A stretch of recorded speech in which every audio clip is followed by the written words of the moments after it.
안녕하세요. 서산두리치과 박종현입니다. 평소에 즐겨보던 치의신보TV에 출연하게 되어 매우 영광입니다. 제가 오늘 여러분들과 이야기하고자 하는 내용은 임플란트 어시스티드 RPD에 관련된 내용입니다. IARPD라고 많이 사람들이 이제 부르고 있죠. 크게 세 가지로 나누어집니다. 처음에는 대부분 사람들이 이제 서포트만 담당하는 힐링 어버트먼트 위에 RPD를 하는 이런 방식의 접근을 맨 처음에 사람들이 많이 시도했던 것으로 알고 있습니다. 그리고 두 번째로는 임플란트 리테인드 RPD, 즉 어태치먼트, 로케이터 등을 이용하여 유지 지지를 얻는 RPD들도 현재 임상에서 많은 활용을, 많은 사랑을 받고 있다는 것을 알고 있습니다. 제가 오늘 이야기하고자 하는 내용은 그 중에서 임플란트 클래스프 RPD에 관련된 내용입니다. 소수 잔존치 증례의 문제점들에 대해서 먼저 살펴보겠습니다. 의치를 유지 지지할 만한 적절한 지대치가 없고요. 그리고 엇갈린 교합이 관찰되고요. 그리고 수직고경이 상실되어 있고 구강위생 상태가 매우 불량합니다. 자, 이제 이런 문제들은 이제 다들 많이 겪어보셨을 것 같은데요. 이런 이제 케네디 클래스 1 RPD를 하게 되면은 처음에는 교합을 매우 잘 맞춰줬을지라도 의치의 회전에 의한 치마로 인공치 부위 교합 접촉점이 점점 소실되는 것을 많이 경험하셨을 거라 생각합니다. 또한 이렇게 편측지대치로만 RPD를 제작할 경우 처음에는 괜찮다가 의치가 이렇게 회전을 하면서 조직부 소실이 조금 더 일어난 다음에 의치 사용을 환자분들이 매우 불편해하는 경험들을 많이들 가지고 계실 거라고 생각합니다. 편측지대치로 RPD를 이렇게 제작하게 되면요, 시간이 좀 지나면서 이게 지대치에 문제가 생기는 경우들도 굉장히 많습니다. 그리고 이렇게 이제 총위치로 전환을 하게 되면 매우 환자들께서 그 다음부터 만족도가 굉장히 떨어지게 되죠. 그래서 이런 문제들을 조금이나마 이제 덜어보고자 요즘에 제가 많이 시도하고 있는 것은 IARPD입니다. 엇갈린 교합도 참 괴롭죠.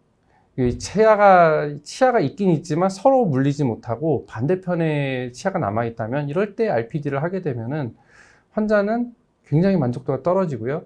의치도 지대치도 쉽게 망가지게 되는 것을 많이들 저는 관찰하고 있습니다. 자, 얼마나 반가운 일인지 모르겠습니다. 임플란트와 의치가 건강보험 적용이 되면서 우리의 선택폭이 굉장히 넓어졌고요. 그리고 비용도 이 정도면은 저는 만족스러운 수준이라고 생각하고 있습니다. 임플란트를 2개 하고 하악에 RPD를 하고 상악에 총위치를 하고 이런 치료들을 저는 이제 많이 하고 있고요. 이제 이런 내용들을 오늘 이야기해 보고자 합니다. 임플란트 클래스프 RPD의 적응증에 대해서 먼저 살펴보겠습니다. 저는 제일 먼저 무치약 환자가 오게 되면요, 그리고 소수 잔존치만 남은 환자가 오게 되면은 임시의치를 먼저 제작을 합니다. 그리고 그 임시의치를 옴니백을 이용해서 이렇게 복제를 해두고요. 그리고 모델도 2개를 만들어 둡니다. 하나는 임시의치를 만드는 데 활용을 하고요. 두 번째는 마운팅된 상태로 진단을 하기 위한 모형으로 남겨둡니다. 교합기상에서 마운팅된 상태에서 옴니백을 이용하여 얼마나 이제 제가 이제 수복해야 될 부분들이 조직량이 얼마나 되고 악관관계가 어떻게 되는지를 이렇게 관찰하게 되면은 많은 정보를 얻을 수 있습니다. 물론 디지털 상에서 분석하는 것이 요즘에는 대세로 알고 있지만 저는 아직까지는 이렇게 아날로그적인 방법을 많이 활용하고 있습니다. 그리고 이제 최소한 이제 방사선 검사를 통해서 골양과 골질에 대한 평가는 이루어질 수 있습니다. 우리가 눈여겨보아야 할 것은 환자의 심리적인 부분입니다. 립 서포트가 제대로 회복되지 못한다면 수정 보철물이 완성되고 난 후에 환자의 만족도는 매우 떨어질 수밖에 없습니다. 조직 소실량이 많다면 이렇게 이제 의치를 이용해서 립 서포트를 확보해 주는 것이 환자의 만족도가 높아지게 됩니다. 또 인터아치 스페이스에 대한 평가를 해야 하고요. 그리고 스마일 라인에 대한 고려를 많이 평가를 해보아야 합니다. 만약에 이렇게 스마일 라인에 영향이 없는 환자라면은 우리 선택의 폭이 넓지만 스마일 라인에 영향이 있는 환자 같은 경우에는 이렇게 금속이 다 보이게 만든다면 환자의 만족도는 떨어질 수밖에 없습니다. 이렇게 스마일 라인만 허락을 한다면 저는 조직 소실량이 많은 환자에서 하이제닉 타입으로 보철을 하는 것을 선호하고 있습니다. 자, 이제 문헌에 나온 아우자인 문헌을 가지고 제가 이제 제 케이스를 이제 대입을 해볼 건데요. 임플란트 클래스 4 RPD의 적응증에 대해 알아보겠습니다. 클래스 1 같은 경우는 지금처럼 고등도의 손상이 있는, 그러니까 골 흡수가 매우 심한 환자의 경우를 클래스 1이라고 명명하였습니다.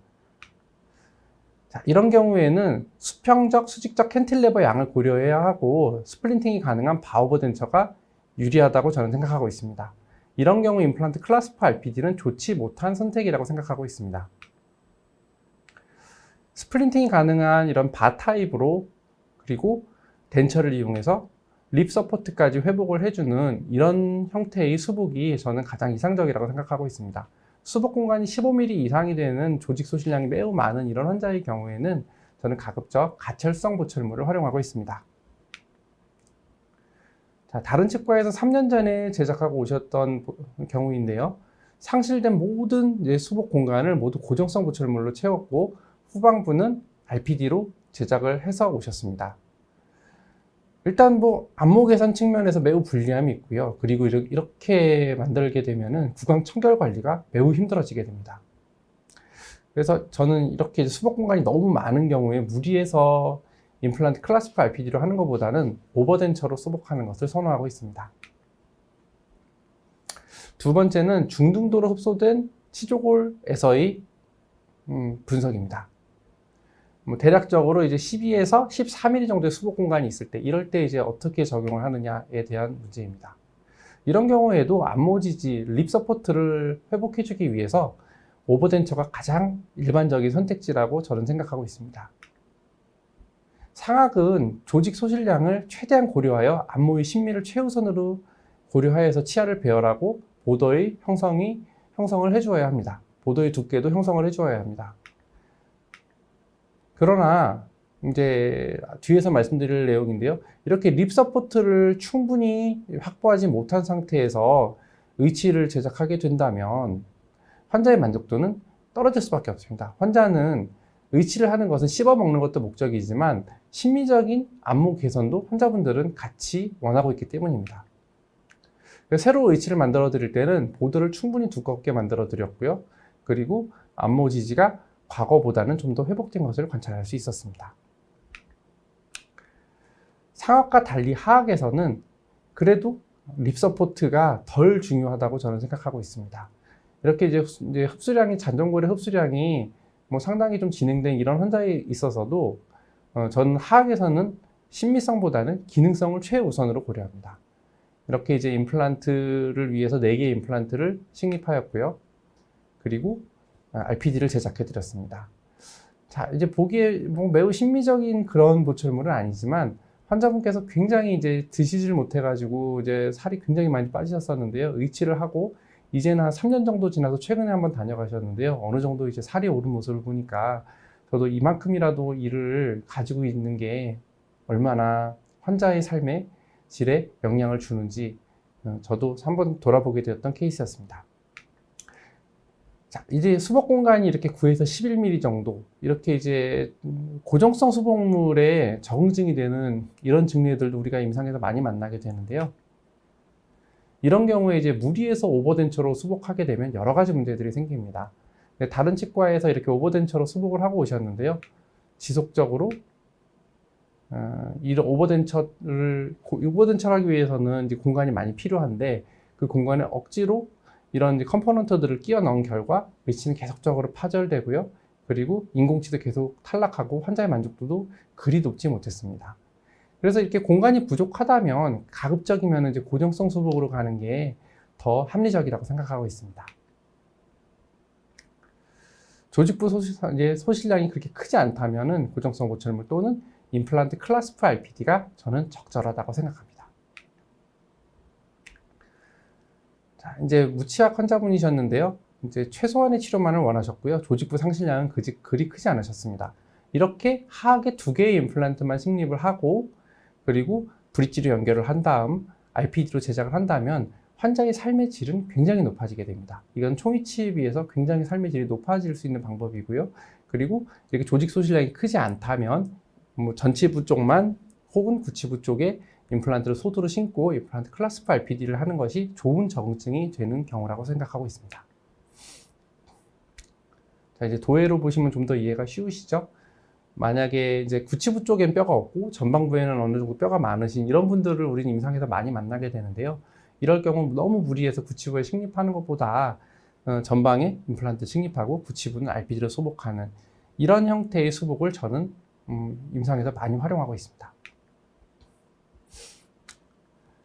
자, 이제 환자분께서는 이제 반대편에는 이제 치아가 있었는데 이제 이분 같은 경우에는 이제 그 반대편 치아가 빠지면서 편측 임플란트가 되면서 굉장히 불편하셨는데요.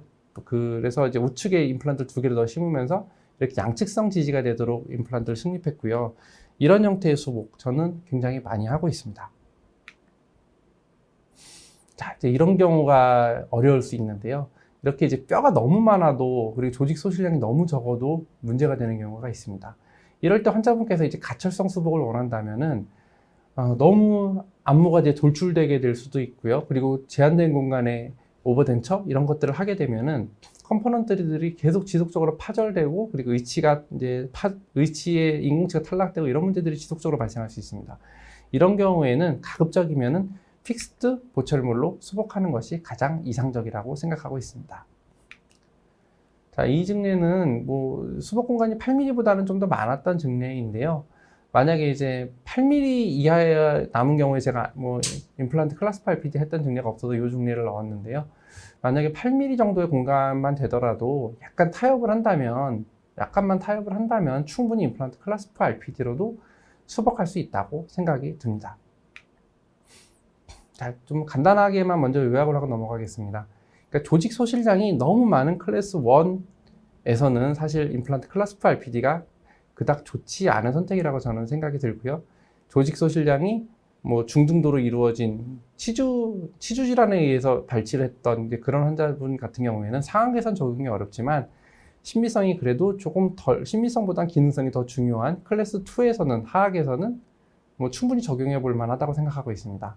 그리고 이제 조직의 흡수량이 적은 클래스 3, 클래스 4에서는 임플란트 클래스프 RPD가 좋은 선택지라고 생각하고 있습니다. 자, 몇 개를 식립하면 좋을까? 이제 이런 고민들을 이제 많이 해보게 되시죠. 근데 저희는 보험 임플란트가 2개까지만 되기 때문에 일단 2개는 뭐 2개 심는 것까지는 대부분 환자들이 거부감이 없습니다. 이렇게 만약에 편측에 지대치가 있는 경우라면 뭐 반대편에 대칭이 되게 임플란트를 이렇게 이제 식립해주고 지대치 개수가 이렇게 되면 2개에서 4개가 되고요. 그리고 직선 지지가 사각 지지가 되기 때문에 의치의 RPD의 만족도는 굉장히 크게 높아지게 됩니다. 그리고 장기적인 예후도 훨씬 더 좋아지게 됩니다.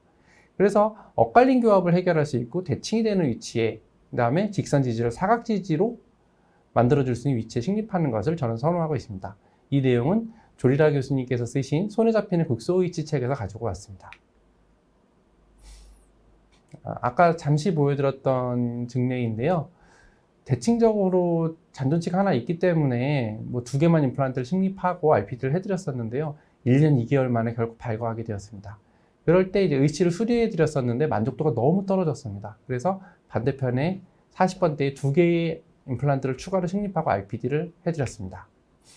자, 이렇게 이제 직선 지지가 사각 지지가 됐고요. 그리고 대칭적인 형태를 얻을 수 있었습니다. 그리고 지대치 개수가 2개에서 4개로 늘어났기 때문에 환자의 만족도는 굉장히 높아졌습니다. 그리고 인상 체득할 때 이렇게 버칼 쉘프에서 지지를 얻을 수 있도록 셀렉티브 프레셔 임프레션을 시행하였습니다. 자, 좌측은 4년이 지난 상태의 모습이고요. 우측은 2년이 지난 후의 모습입니다.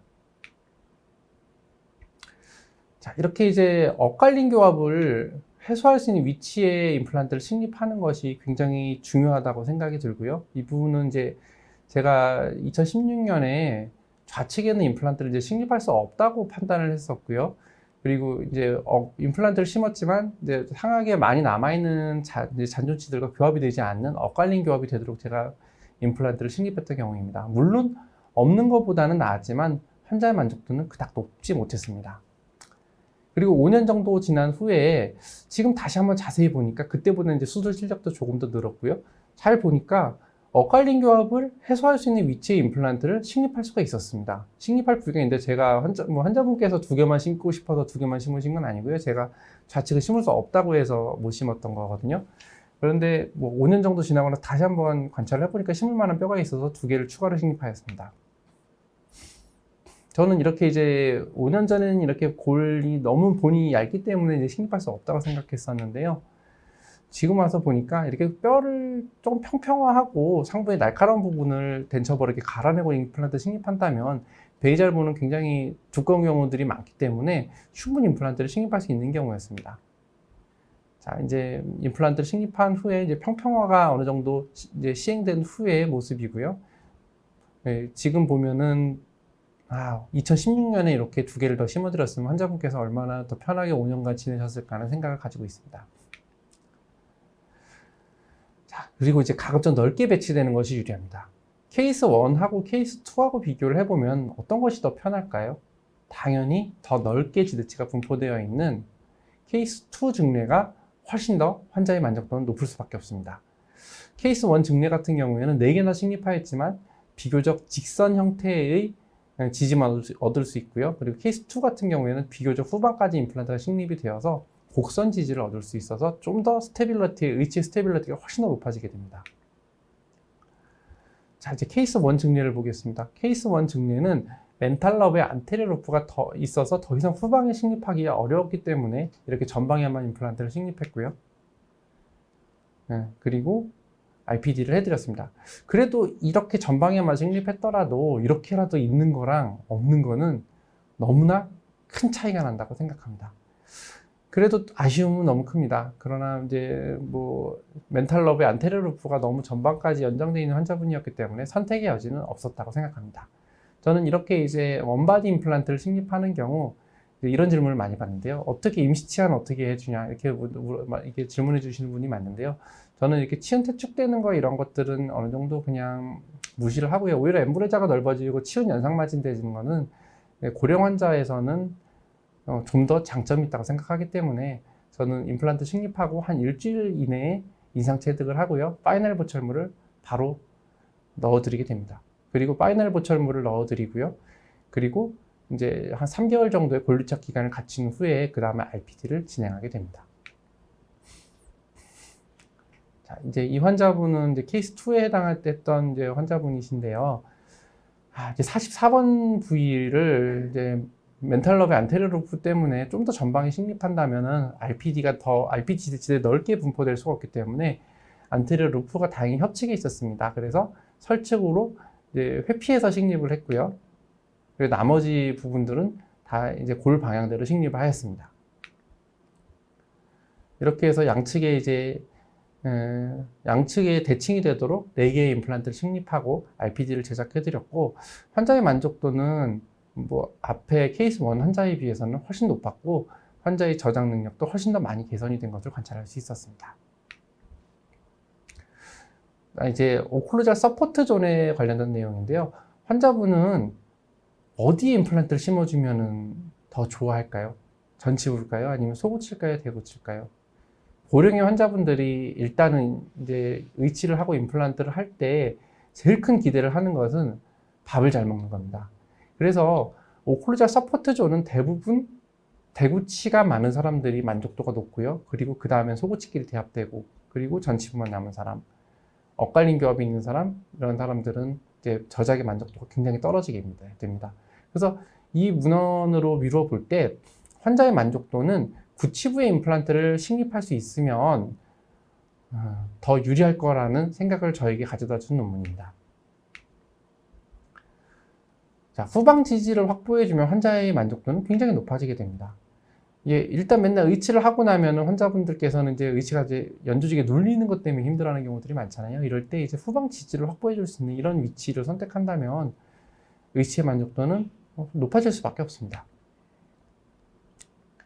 하악 구치부에 4개의 임플란트를 식립하고 후방 지지를 확보해 드렸습니다.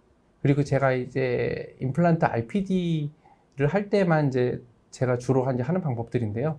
저는 가급적이면은 이렇게 소수 임플란트를 설립할 때 고령 환자분들에게 저는 이렇게 GBR라는 것을 별로 좋아하지 않습니다. 그래서 가급적이면 있는 뼈들을 활용하는데요. 있는 뼈들 중에서 이렇게 만약에 이제 설치기만 있다. 그러면 그냥 저는 설치기로 식립합니다. 이렇게 된다면 물론 단점은 있습니다. 자, 이렇게 되면은 보철밀 컨투어가 나빠지게 되고 클라스프가 좀 더 상방에 걸릴 수밖에 없습니다. 왜냐하면 언더컷 양이 더 많아지기 때문입니다. 그래도 이렇게 고령인 환자분들에서 임플란트 보험 RPD, 보험 틀니를 할 때 저는 환자분들이 좀 더 편안하게 예지성 있는 치료를 받기를 원하기 때문에 이 정도는 어느 정도 양보를 하고요. 있는 뼈를 최대한 활용하는 방향으로 가고 있습니다. 자, 이 환자분은 좀 아쉬움이 있었던 증례인데요. 잔존골이 이 정도면 충분히 많았습니다. 만약에 제가 이런 6, 7이 아니라 5, 7을 식립하고 중간에 파닉을 활용했다면 훨씬 더 환자의 만족도는 높았을 것이라고 생각합니다. 자, 그래도 어쨌든 이렇게 양측성으로 이제 구치부가 생겼기 때문에 환자의 만족도는 일단은 뭐 괜찮은, 환자의 만족도는 높았지만 뭐 두고두고 좀 아쉬움이 있는 증례였습니다. 앞쪽에 뼈가 충분한 뼈의 양과 질이 좋은 뼈들이 있었는데 제가 너무 후방에 임플란트를 식립했던 것이 아쉬움으로 남았던 증례입니다. 그리고 저는 가급적이면 아까 앞서 말씀드린 것처럼 고리식보다는 고리식을 하지 않고 환자가 가지고 있는 뼈를 최대한 활용하는 것을 선호하고 있습니다. 이렇게 이제 치조제가 많이 얇아서 임플란트 식립하기 어렵겠다 생각이 들더라도 치조제를 좀 편평화한다면은 베이잘본들은 대부분 다 좀 두껍게 남아있는 경우들이 많기 때문에 임플란트를 식립할 수 있는 경우들이 많이 있습니다. 자, 좌측에 보면 베이잘본이 매우 얇아 보이지만 편평화하고 임플란트를 식립하고 보면은 뭐 골폭이 뭐 충분히 보이는 경우들, 이런 경우들은 임상에서 우리가 많이 만날 수 있습니다. 임플란트를 4개를 전방에 임플란트를 식립했고요. 그리고 RPD로 수복해 드렸습니다. 그래서 제가 이제 골 편평화하는 도구들 몇 개를 사용해 보았는데요. 이런 도구들도 다 좋습니다. 이렇게 콘트라앵글에 연결해서 쓰는 도구들도 좋고요. 이렇게 이제 편평화한 다음에 임플란트를 식립한다면은 임플란트 식립하는 게 그닥 어렵지 않고 우리가 눈으로 볼 때 너무 얇은 치조제라고 생각이 들어도 실제로는 골폭이 그렇게 많이 얇지 않은 경우들이, 베이잘본들은 뭐 얇지 않은 경우들이 많이 있는 것 같습니다. 제가 제일 좋아하는 도구인데요. 저는 이렇게 콘트라앵글에 연결해서 쓰다 보니까 뭐 쓰는 데는 크게 문제는 없는데 콘트라앵글이 자꾸 이제 장축 방향과 콘트라앵글의 장축 방향과 다르게 힘을 주다 보면 자꾸 고장이 나는 경우들이 있었습니다. 그래서 저는 이제 스트레이트 앵글의 덴처벌, 동그란 모양의 덴처벌을 이용해서 쓰고 있는데요. 그렇게 하다 보니까 고장이 거의 나지 않습니다. 힘도 매우 좋고. 그래서 저는 우측에 있는 것처럼 저는 이렇게 덴처벌을 이용해서 이제 하는 것을, 이제 볼을 평평화하는 것을 선호하고 있습니다. 그 다음에 저희가 이제 고려해야 되는 부분은 대합 잔존치와 교합이 되어야 환자들은 만족도가 당연히 높아질 수밖에 없습니다. 엇갈린 교합을 피하게 만들어줘야 된다는 말과 똑같은 말인데요. 2개의 임플란트를 식립하고 RPD를 해드렸습니다. 환자분께서는 결국에는 이제 대합치와 이렇게 물리는 쪽, 그쪽으로만 이제 식사를 하게 되는 상황이 되었고요. 결국에 4년 지난 후에 도제 파절이 발생하였습니다. 그 도제 파절 얘기 이제 뒤에서 이제 또 한번 뭐 더 자세하게 해드리겠습니다. 그리고 저는 뼈가 정말로 골 조건이 좋고 아무데나 다 심을 수 있는 이런 조건이라면 가장 선호하는 위치는 4번, 6번을 심고 중간 5번을 파닉으로 수복하는 것을 가장 선호하고 있습니다. 자, 이렇게 이제 4번, 6번 브릿지로 보철을 수복하고 RPD를 해주는 경우가 이제 외국에서 보면은 사실 되게 황당할 수 있는 일인데요. 뭐 2개 정도만 더 식립하고 전치부를 브릿지로 묶으면 RPD를 안 해도 되는데 왜 이렇게 하냐, 이렇게 이제 이런 얘기를 외국 치과 의사들이 보면 그렇게 얘기를 할 것 같습니다. 그러나 우리나라는 건강보험에서 의치를 지원하기 때문에 경제적인 이유로 충분히 해볼 만한 가치가 있다고 생각을 합니다. 자, 이제 상악 RPD에 관련된 내용입니다. 상악 RPD는 저는 많이 해보지는 않았는데요. 골 조건이 매우 좋은 사람이었고요. 그리고 이제 사실 이렇게 이제 상악에서 이렇게 두 개 임플란트만 하고 RPD를 하는 거는 굉장히 저는 부담이 따릅니다. 반대편에 있는 좌측에 있는 브릿지 지대치도 그렇게 뭐 좋은 상태가 아니고요. 이제 언제 망가질지 모른다는 불안감은 늘 가지고 있습니다. 만약에 환자분이 좌측에 이렇게 구치부의 서포트를 확실하게 가져갈 수 있게 구치부 임플란트를 몇 개 더 식립했다면 뭐 충분히 뭐 가능한 옵션이라고 생각하지만 이제 현재대로 이렇게 이제 수복을 한 거에 대해서는 저도 이제 사실 마음이 좀 편하지는 않고요. 환자와 이제 비용적인 문제로 타협해서 이렇게 수복을 했지만 지속적인 이제 관찰이 필요하다고 생각합니다. 그래서 상황에서는 좀 더 이제 임플란트 식립 개수를 좀 더 늘리는 게 좋지 않을까 하는 생각을 가지고 있습니다. 다행히 이제 2년 정도가 지난 현재까지는 잘 유지되고 있지만 앞으로 환자분께서 이제 30번대 구치부라도 하악 구치부라도 좀 임플란트 수복을 해서 교합력을 좀 더 분산할 수 있었으면 좋겠습니다. 자, 이제 골질에 대한 문제는 상황에서 빼놓을 수 없는데요. 고령의 환자분의 경우에 이렇게 이제 골질이 좋지 못한 경우들을 우린 자주 만나게 됩니다. 자, 이제 가이드를 활용하기 위해서 분석을 했고요. 골질 확인이 필요하다는 내용도 보고받았습니다. 그리고 이제 가이드대로 임플란트 식립하고 있었는데, 너무 골질이, 너무 초기 고정이 약해서 하나는 맨 뒤에 쪽에 임플란트 하나 포기를 하고요. 그나마 골 조건이 괜찮았던 13번 부위로 임플란트를 식립하였습니다. 4개의 임플란트를 식립하고 RPD를 해드렸고요. 이제 9개를 어느 정도 개방할 수 있었기 때문에 환자 만족도가 낮지는 않았습니다. 그러나 이렇게 좋지 못한 골질에 대한 걱정은 앞으로도 지속될 거라고 생각합니다. 물론 단기적으로는 뭐 아직까지는 크게 문제는 없지만 장기적으로 이 약한 골질이 잘 버텨줄까, 이제 이런 거에 대한 걱정은 늘 많기 때문에 상악 RPD는 저는 최소한으로 적용하고 있고요. 아직은 많이 활용하고 있지는 않습니다. 자, 이제 몇 가지 저희 임상 팁에 대해서만 알려드리겠습니다. 자, 모든 임플란트 수복에서 임플란트 주변 잔존골량은 매우 중요한 요소입니다. 그래서 만약에 이렇게 협착으로 임플란트가 식립되게 되었다면, 뭐 여러 개의 임플란트를 식립했다면 사실 뭐 좀 이 부분에 GBR을 하면서 이렇게 좀 다른 방식으로 접근할 수도 있지만, 임플란트를 심을 수 있는 사이트가 너무나 많은 이런 부분 무치작 환자의 경우에는 이런 부위에 임플란트 식립하고 놔둘 필요가 없습니다. 이런 경우에 그냥 골량이 많은 다른 부위로 이전 식립하게 되면은 좀 더 쉽게 접근할 수 있기 때문입니다.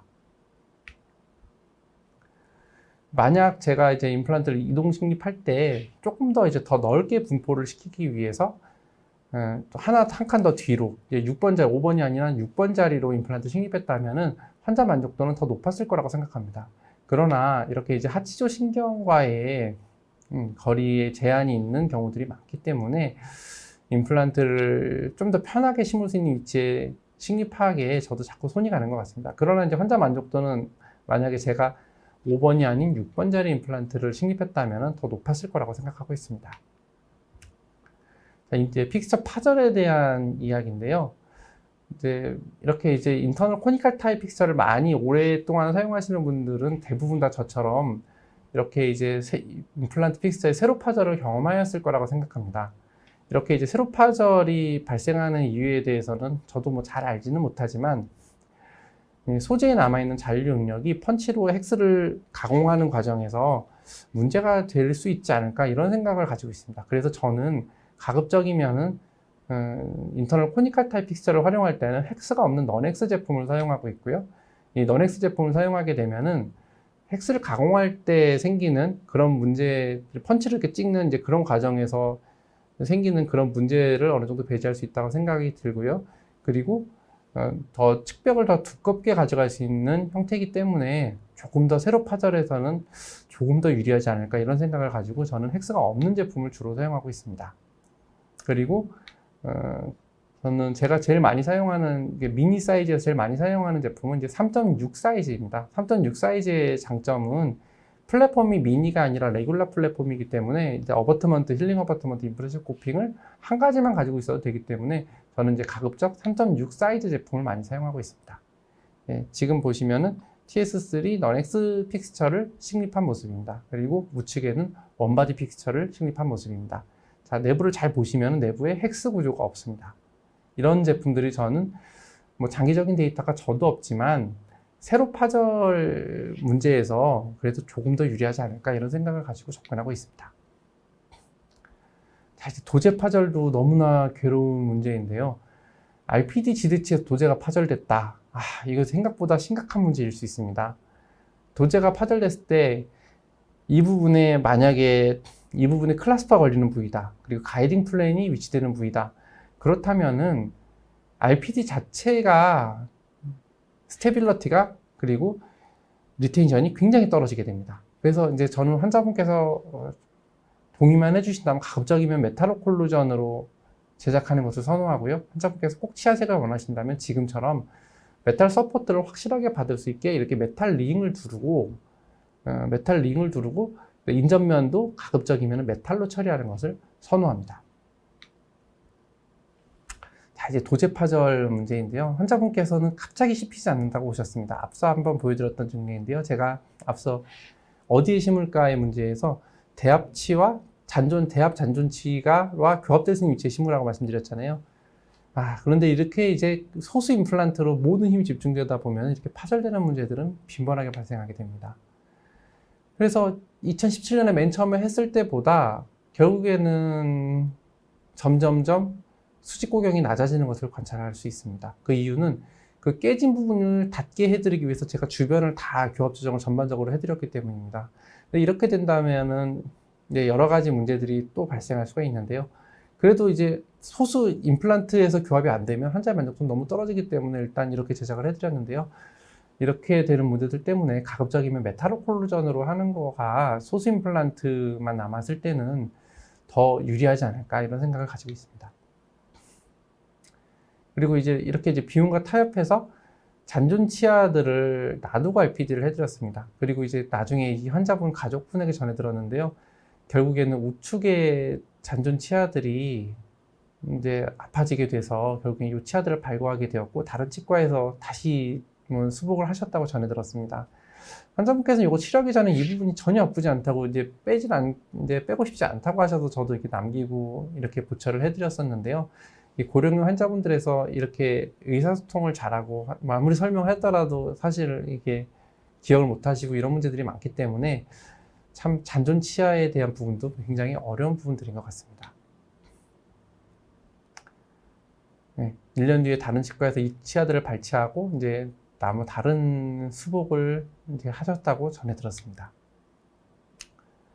그래서 또한 제가 늘 느끼는 부분은 대합치가 차라리 총을 치면은 참 내가 한 RPD들에 대해서 불만이 참 없으신데 대합치가 잘 치면은 그래도 위험성도 도제 파절에 대한 위험성도 증가하고요.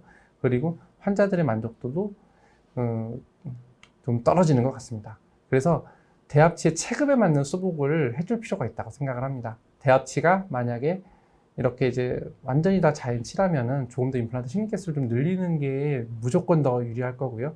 그리고 임플란트 클래스파 RPD는 가급적이면은 대합치의 조건이 이렇게 뭐 총위치나 아니면 소수치만 남은 그런 RPD 증례에서 시도해 보는 것도 좋다고 생각합니다. 다른 치과에서 2년 전에 상하계 IARPD를 하고 내원하셨습니다. 그리고 하악에 4개 임플란트를 추가로 식립하고 제가 하악 RPD를 제작해 드렸습니다. 자, 이제 이 환자분은 이거 하나 때문에 굉장히 좋지 않은 기억을 환자분께 선물해 드렸는데요. 이 트레이 부분을 전집을 짧게 한다고 했는데도 더 짧게 했어야 되는 것 같습니다. 이렇게 이제 임플란트 같은 경우에 언더컷 양이 많기 때문에 인상 체득을 했을 때요. 트레이가 빠지지 않는 문제가 생길 수 있습니다. 그래서 결국엔 전방부를 하이스피드로 이렇게 다 갈아내고 그제서야 인상체를 제거할 수 있었습니다. 자, 임플란트를 이용해서 이제 RPD를 상악, 하악 모두 완성된 이런 증례이고요.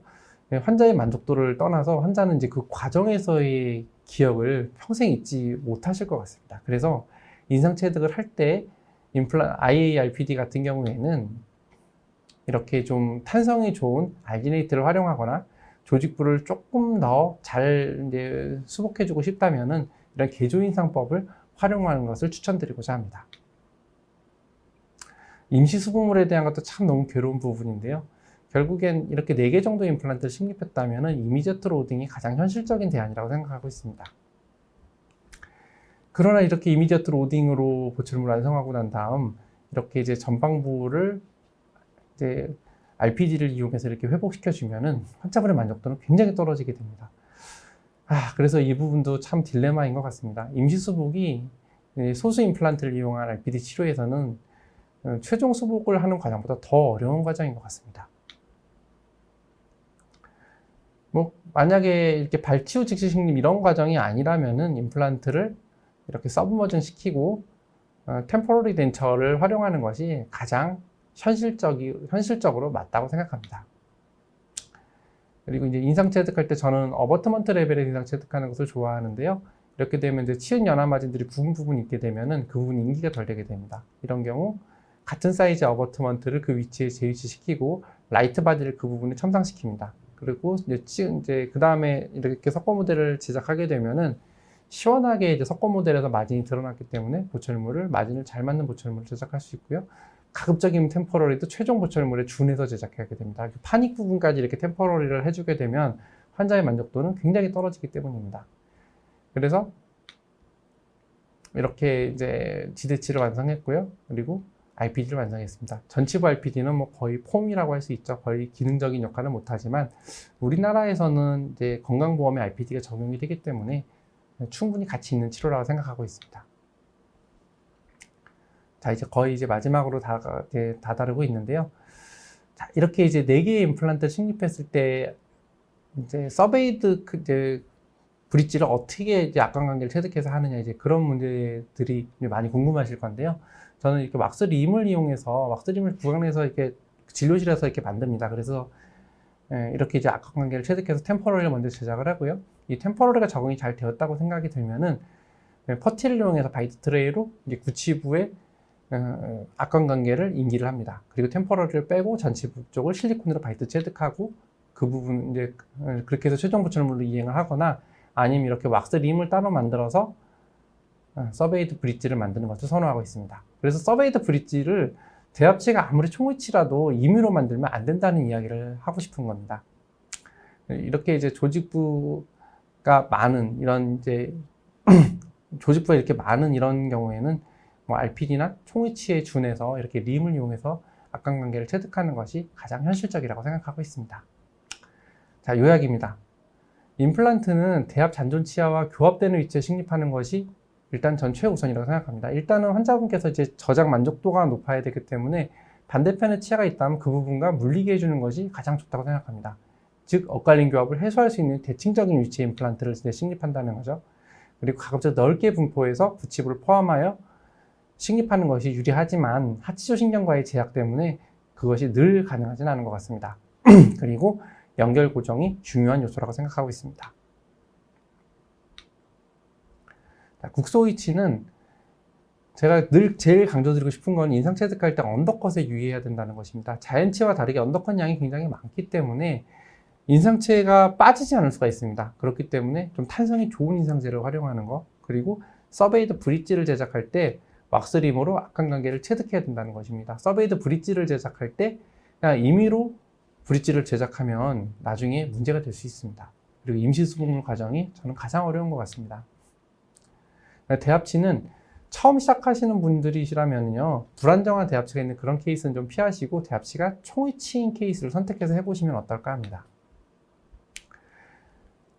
자, 그리고 할아버지들보다는 할머니들이 좀 더 예후가 좋을 수 있고요. 그리고 이제 2개를 식립하게 되면 여러 가지 문제들이 생깁니다. 보험이 2개까지만 되기 때문에 참 저희도 환자분에게 설득하는 게 쉽지는 않지만 2개를 더 투자해서 양측성으로 이제 임플란트가 있는 것과 편측으로 있는 것은 너무나 큰 차이가 납니다. 그렇기 때문에 2개를 식립하게 되면 당장은 괜찮을 수 있어도 장기적으로 환자분께서 계속 찾아올 일이 생깁니다. 그래서 조금 더 투자를 하는 김에 이렇게 4개의 임플란트를 식립하도록 한적하게 잘 설명을 드리는 게 저를 위해서나 환자를 위해서나 더 좋은 것 같습니다. 템포러리에 관련된 문제들인데요. 이렇게 좀 짧은 임플란트를 진입하는 경우는 가급적 서브머징하고 템덴처를 사용하는 것을 저는 추천드리고요. 그리고 이렇게 하치신경과의 거리가 제한이 있는 이런 경우에도 잘 찾아보면 숏 임플란트를 심을 수 있는 부위들은 굉장히 많습니다. 기적으로는 대부분 넓기 때문이죠. 그래서 가급적이면 내가 심기 쉬운 위치의 임플란트를 식립하는 것보다 전략적으로 더 유리한 위치의 임플란트를 식립하는 것을 권해드리고자 합니다. 그리고 파닉을 활용해서 좀 더 고정성 부철물의 범위를 더 넓게 만들어주고, 그리고 가급적이면은 후방에 식립해 줄수록 환자의 만족도는 높아지게 됩니다. 또 심기 쉬운 위치, 예를 들어서 지금처럼 만약에 43번짜리 임플란트를 식립했다면은 환자의 만족도는 떨어질 수밖에 없습니다. 그래서 엑스레이 분석을 열심히 하고 가이드도 활용해서 가급적이면 후방에 식립할 수 있는 위치를 찾아서 식립해 주는 것이 바람직하다고 생각합니다.